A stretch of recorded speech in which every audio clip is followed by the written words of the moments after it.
Toată lumea, astăzi la un nou episod de Minecraft. Dar am găsit și eu să ai 6 iron și am zis hai să le prezim un video. Hai să luăm niște coal. Bun, ajunge. Dar am găsit niște diamonds niște acolo, dar nu o să stau să le iau acum. Pentru că chiar n-am chef. O să le iau imediat. Nu l-am pus eu, dacă vă întrebați. Nici asta nu l-am pus, am găsit eu. Și da, haideți va fi casa noastră. Că, na. Am mai jucat eu off-camera și am găsit diamantele astea. Dar mai trebuie să joci și tu uneori off-camera. Hai, mă. Încă unul. Ok. Luăm. Un frumos. Două frumoase bețe. Iron pickaxe. Și un frumos. Și luăm mantul.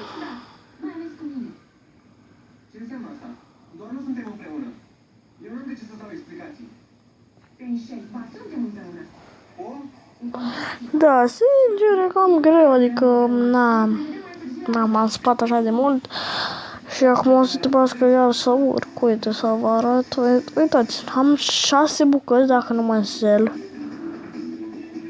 Da, deci 2, 4,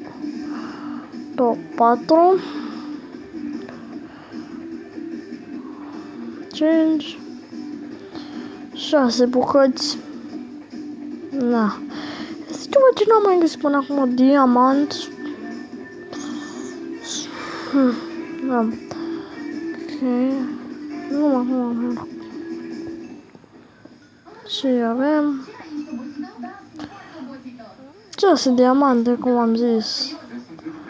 Nu vreau să cred că am găsit, adică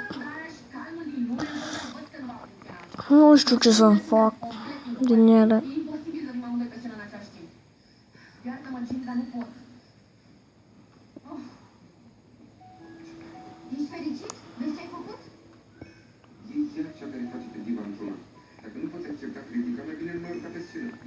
Bine, dar încă nu au ca nimeni pe scenă. Repetam doar, Amiro. Trebuie să-ți cer scuze. Nu știu să-mi cer scuze eu. Știi și tu cum ești. Câteodată spui lucruri într-un mod brutal și pierzi tot argumentul. Da, să știreți la asta. Cea care mă ajută aici e Jean. Singurul lucru corect pe care l-a spus a fost că ea și cu mine suntem incompatibili. Și dau dreptate. Da, așa. Cred că mai bine să iau cealaltă trupă pentru Open. Da. Ce? Să renunț la mine? Pentru ea? Nu văd altă variantă. Dacă trebuie să aleg între Hai, mă, să urcă. Da, și trebuie să și sar. și Open. Ai prietenia. Am un nou joc cu Wakior. Se numește Wakior Neighbor, adică torturează-ți vecinul. Are 32 de metode, o să vreau să le descoper cu voi. O să filmez mâine. Sau nu știu, probabil, să văd eu. Da, o să punem un gest. Da, luăm așa. În ăsta, nu. Singurul ăsta sunt ok. Hai să luăm și niște torce. Punem așa un băț, un stick, să mai facem 4. Da, și ăsta e skin-ul meu, dacă vă întrebați. Baseman, așa se numea. Și îmi place foarte mult acest skin. Am mai avut și înainte, dar nu. Și pe spate așa arată, are un creeper. Da. Sincer, m-am filmat 4 minute, n-am văzut eu, nu știu ceva. Tornam. A 6 diamante, dacă avem o nouă. Sau ce faci, mă, băi? Pac înapoi. Ok, da, nu știu.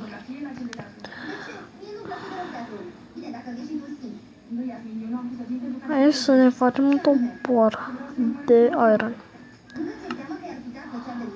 Nu mi-e teamă de nimic. Evident că Mateo nu va fi niciodată brutal. Atunci, nu înțeleg. Lui Mateo îi place ca fetelor să le placă de el. Da. Îi place să fie popular. Dar, perechea perfectă trebuie să aibă și imaginea impecabilă. Da, deja să punem așa. Asta se întorc. Punem și pețele așa. Exact. Și nu vreau să scape niciun detaliu. Cigar? Da. Cât de repede să cu el.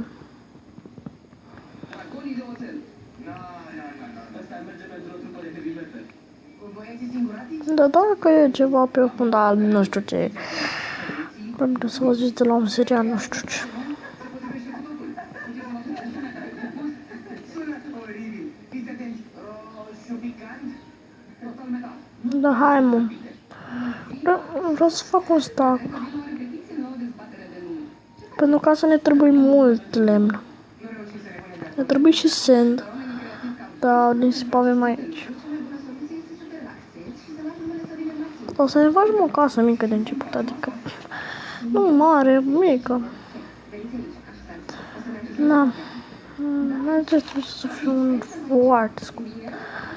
Da, este foarte greu pentru mine să și filmez. Am noroc că am un card de memorie de 2 GB, că fără ăla, deci nu mă apucam de YouTube. Acesta e un exercițiu de meditație ghidată pe care l-am învățat în mine. Uitați, puneți mâinile așa, aici, așa. Respirați adânc. Respirați, lăsați-vă mintea goală și acum lăsați imaginile să apară în minte. Ce vedeți? Am. Când o să fie cu acolo, o să pot să-l tai. Deja. Atât am făcut păzura și să vedem cât nu putem face. Asta. Da, hai să facem pus. Ceva button. Ok. Am făcut 2 stack-uri și 50. Stai să ne construim casa. Da.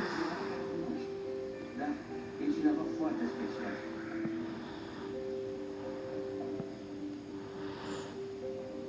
Ah, lasă. Cum ți se pare? Nu știu, destul de bun. Bun? Mine doar bun? A fost incredibil comentariul pe care l-a postat Felicity acum. Adevărul e că are comentarii din ce în ce mai bune. Știi ce? Are un umor care e puțin cunoscut. Nu cred. De ce spui asta? Poate pentru că tot ce spune e foarte ingenios. Așa cum vorbești și tu. Auzi? De ce nu comentezi pe Ferencit așa cum face Felicity? Sigur ți-ar citi multă lume comentariile. Știi, exact despre subiectul ăsta ar fi vrut să vorbesc cu tine. Liniște, vă rog.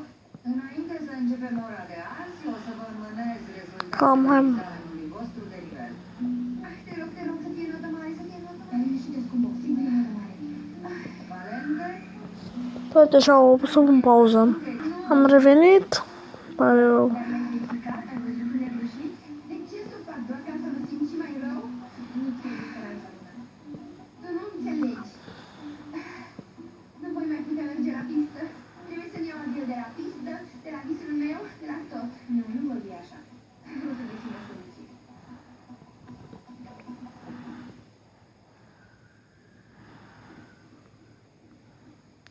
Bună! Tu Ce mai faci? mă urmărești. Nu te urmăresc. Sunt responsabil cu curățenia și vreau să mă asigur că această pungă ajunge în casă. Hai, uite, stai să fac. Hai, uite, stai să fac. Singură. Bine, ține asta. Amanda, asta e pentru mine? Dar de unde știu tu că îmi place atât de mult salata verde? Stai, nu spune nimic. Și eu am o surpriză pentru tine, da. Nu mai da niciun cadou.